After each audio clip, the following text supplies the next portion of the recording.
Generalmente uno ve las leyes como, no sé, como órdenes muy simples, ¿no? Casi como una señal de tránsito. Claro, un no hagas esto o debes hacer aquello. Exacto. Reglas que están ahí y ya. Pero, ¿y si esa simplicidad fuera solo una fachada? ¿Y si cada norma jurídica por dentro tuviera una anatomía propia? Una estructura increíblemente lógica. Es que esa es la idea que lo cambia todo. Y para explorarla, vamos a hacer lo que proponen los textos de A Derecho Abstracto que analizamos hoy. ¿Qué sería? Vamos a actuar como científicos.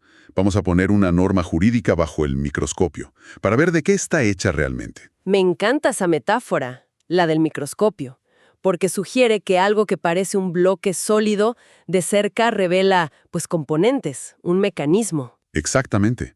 Y lo primero que veríamos es que la norma no es una orden única, sino lo que la teoría egológica de Carlos Cosio llamó un juicio disyuntivo. Ok, el nombre suena un poco técnico, ¿eh? Suena súper técnico, pero la idea es muy visual. Imagina una estructura con dos caminos que se separan, unidos por una O. Una bifurcación. Justo. Un camino es la conducta legal y el otro la ilegal. Y esa O es fundamental, porque simboliza la libertad humana, la capacidad de elegir qué sendero tomar. Espera, eso ya es un cambio de paradigma total. La ley no es una imposición, sino un mapa de decisiones. Un mapa, exacto. Puedes ir por aquí y esto pasará. O puedes ir por acá y entonces pasará esto otro. Ok, si es un mapa con dos caminos, exploremos el primero.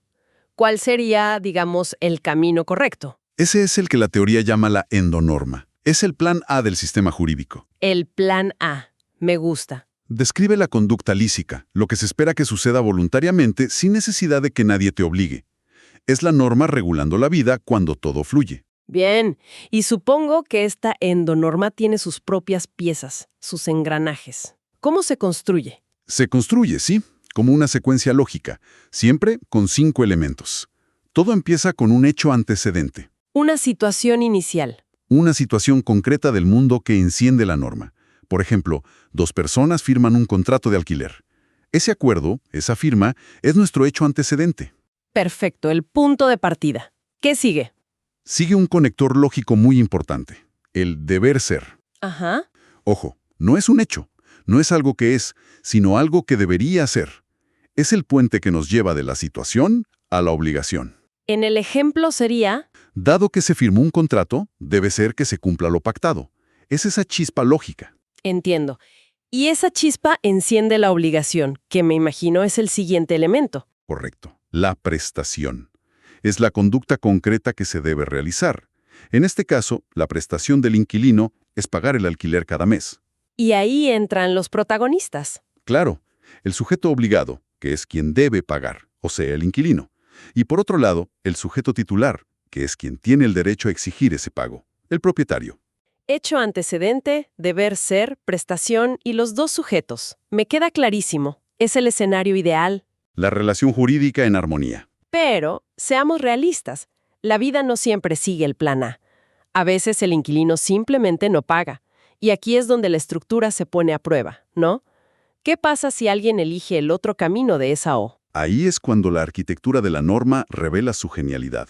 Al elegir no cumplir, se activa el segundo camino, la otra parte de la estructura. La perinorma. Exacto.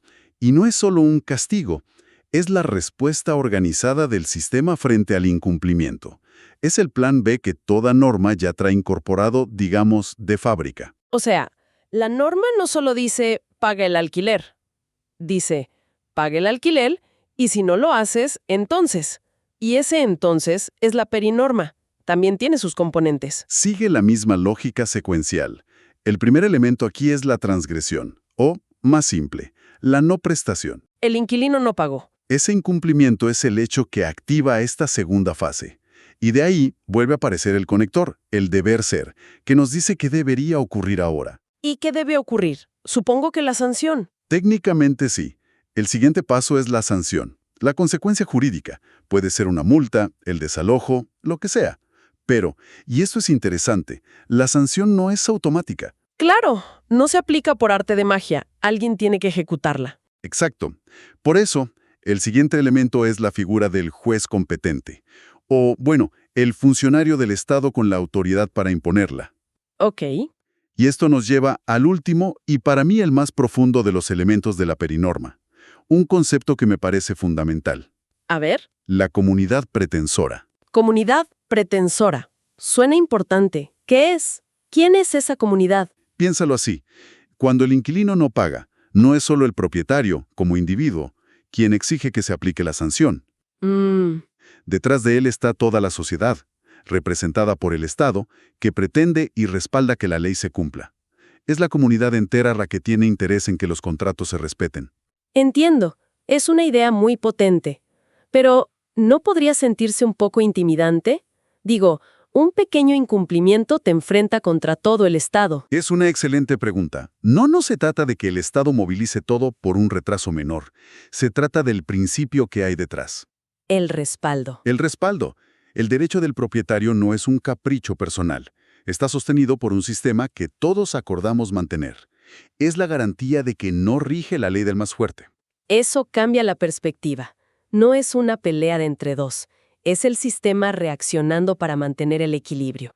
Entonces, lo que nos muestra esta estructura es que el derecho nunca regula a individuos aislados. Jamás. Siempre se trata del vínculo entre ellos. Ese es el corazón del asunto. A ese vínculo lo llamamos relación jurídica, el nexo que une, como mínimo, a dos sujetos. Uno activo y uno pasivo. Uno activo, que es el titular del derecho, el propietario, que puede exigir, y uno pasivo, el que tiene la obligación, el inquilino que debe pagar. El derecho es en esencia una red gigantesca de estas relaciones. Y el material que analizamos es muy claro sobre cómo nacen estas relaciones. No surgen de la nada. Efectivamente, el texto destaca dos grandes fuentes. La primera, y más común, son los hechos humanos, actos voluntarios, conscientes. Como firmar un contrato. Exacto. El ejemplo que se usa es perfecto. Firmar un contrato de trabajo. En ese instante, por voluntad propia, se crea un vínculo jurídico complejo con el empleador, lleno de derechos y obligaciones para ambos. Pero no todo en la vida es una decisión voluntaria. Hay cosas que simplemente pasan. Y esa es la segunda gran fuente. Los hechos naturales. Sucesos de la naturaleza, ajenos a la voluntad, pero que para el derecho son tan relevantes que les asigna consecuencias. Por ejemplo. El ejemplo del material es muy potente. El nacimiento de un hijo. Claro. Es un hecho biológico, natural. Pero desde que ocurre, la ley crea automáticamente una relación jurídica, la filiación, y con ella nace una de las obligaciones más importantes, la obligación alimentaria de los padres. Es increíble. No hay un contrato, no hay un acuerdo. Simplemente el hecho natural del nacimiento activa una norma y crea una obligación legal duradera. Precisamente, demuestra que el derecho responde no solo a nuestros acuerdos, sino a las realidades fundamentales de la vida humana. Entendido. Pero me queda una duda. Si tengo un derecho como el de propiedad, ¿eso significa que es una especie de carta blanca? ¿Puedo hacer lo que quiera sin importar cómo afecte a los demás? Esa pregunta nos lleva a una de las tensiones más elegantes del derecho moderno. Y la respuesta, hoy, es un rotundo no. No es un cheque en blanco. Para nada. Tener un derecho no es un permiso para dañar a otros. La ley establece un límite ético fundamental, la teoría del abuso del derecho. ¿Y esto es solo una idea filosófica o está en la ley? Está absolutamente plasmado y es un pilar del sistema. El material hace referencia al Código Civil y Comercial argentino, que es un gran ejemplo. Primero, su artículo 9 establece el principio de buena fe. Actuar con lealtad y corrección. Es la base de todo. Y luego, el artículo 10 va directo al grano. Dice explícitamente que la ley no ampara el ejercicio abusivo de los derechos. ¿Ok? ¿Y cómo define la ley que es abusivo? Suena un poco subjetivo. La ley da pautas claras. Considera que hay abuso cuando el ejercicio de un derecho va en contra de los fines que la propia ley tuvo en mente.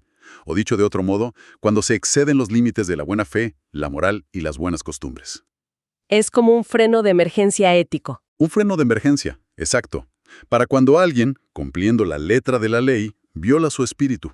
Para que quede claro, el ejemplo que usa el material es brillante. El de la casa de veraneo. Buenísimo. Una persona alquila una propiedad. Tiene derecho a usarla, a disfrutarla, y parte de ese disfrute es escuchar música, invitar amigos. Indiscutible, ¿no? Hasta ahí, todo perfecto.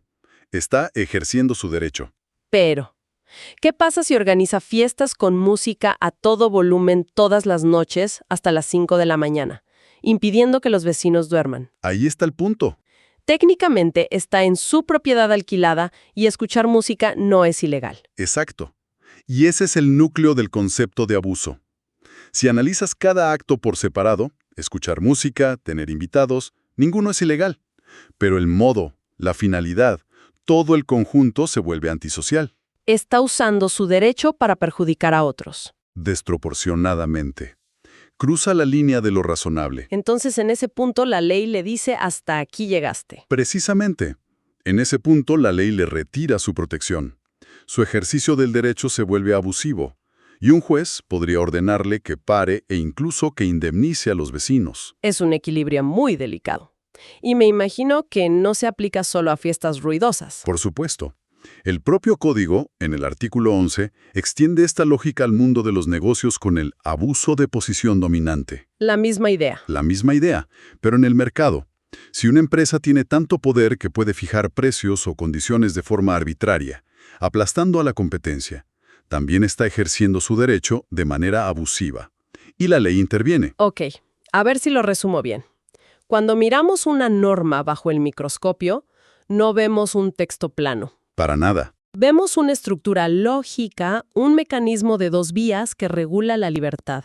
Ofrece un camino para lo deseado y tiene un plan de contingencia para lo no deseado. Y todo esto con límites éticos muy claros. Has capturado la esencia perfectamente. Y este es el punto que, como bien señala el material, diferencia a quien estudia derecho de quien simplemente lee leyes. Ajá. El objetivo no es memorizar artículos, es comprender la arquitectura lógica, la ingeniería conceptual que hay detrás. Entender que cada norma busca equilibrar libertad, responsabilidad y convivencia. Es una visión mucho más profunda. Y pensando en todo esto, nos enfocamos en el ejercicio abusivo de un derecho. Esto me deja con una pregunta, una que va un paso más allá del material. A ver, ¿Podría existir un abuso del deber? Es decir, ¿es posible cumplir con una obligación de una manera que, aunque sea técnicamente correcta, se haga con la intención de ser perjudicial o de un modo contrario al espíritu de la norma? esa es una pregunta excelente, compleja. Lleva el debate a otro nivel. Abre la puerta a pensar si la ética se aplica solo a quien ejerce una facultad o también a quien cumple una obligación. Sin duda, algo sobre lo que vale la pena reflexionar.